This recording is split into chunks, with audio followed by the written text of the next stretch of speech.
Despite the fact that James Comey admitted Thursday he was the one who leaked his private conversations with President Trump to the press, and that Trump, the president, was never under investigation by the FBI, many in the media are ignoring the facts and have cast Comey as a saint in all of this.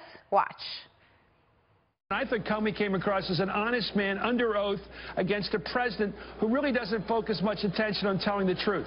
The big story here is that Trump is completely lost control of this town and of the narrative, and the guy he thought he had swatted off the board is basically running D.C.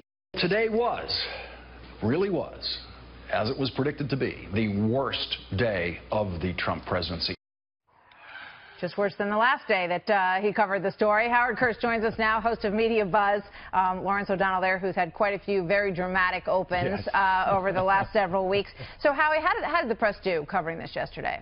Look, James Comey clearly now has a tarnished halo, but because he's calling President Trump a liar, the media are happy to grant him angelic status. I mean, this is a guy who, is being portrayed now as a folksy, no-nonsense G-man who's upholding truth, justice, and the American way, despite the fact that much of what he said at that hearing confirms part of President Trump's account.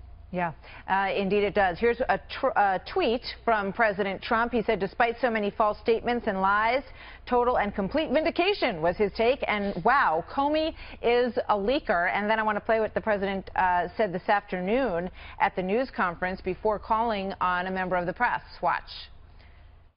Who would like to ask? Should I take one of the killer networks that treat me so badly as fake news? Should I do that? Huh? Go ahead, John.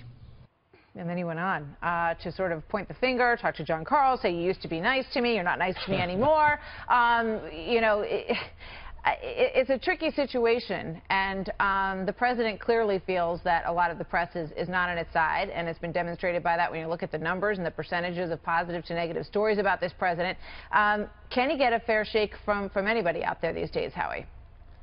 He's not getting a fair shake from most news organizations. Of course, no presidential presser is complete without a shot at fake news. But on this business about Comey being a leaker, he's now an acknowledged, admitted, under oath leaker. And he has been driving the narrative, the media narrative against Trump for about a month now. But for a guy who's from the FBI, he's left a lot of fingerprints. It's pretty obvious to anybody that he was behind these stories about Comey says Trump demanded loyalty. Yeah. Comey says Trump told him to shut down the Mike Flynn investigation. And so I think the press has kind of given him a pass, and instead of kind of depicting him as a savvy Washington operator who knows how the game is played. Yeah, I mean, if you look across the newspapers this morning, it's just these, sort of cherubic pictures of him sitting there, holding up his right hand for his oath and coming off smelling like a rose. When you dig into some of the, earlier Comey stories, there's a lot of questions out there. And the bottom line is that you have to look at both sides of this story, Howie.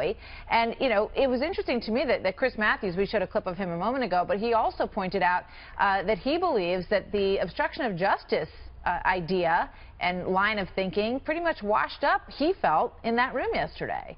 Right, and Comey was careful. He's a good witness. Was careful to say he wasn't making the charge of obstruction of justice. He was just trying to supply the facts. Look, it was just a few months ago, Martha, that much of the media, particularly on the liberal side, was castigating James Comey for reopening his investigation of Hillary Clinton in the final days of the campaign. They hated the guy.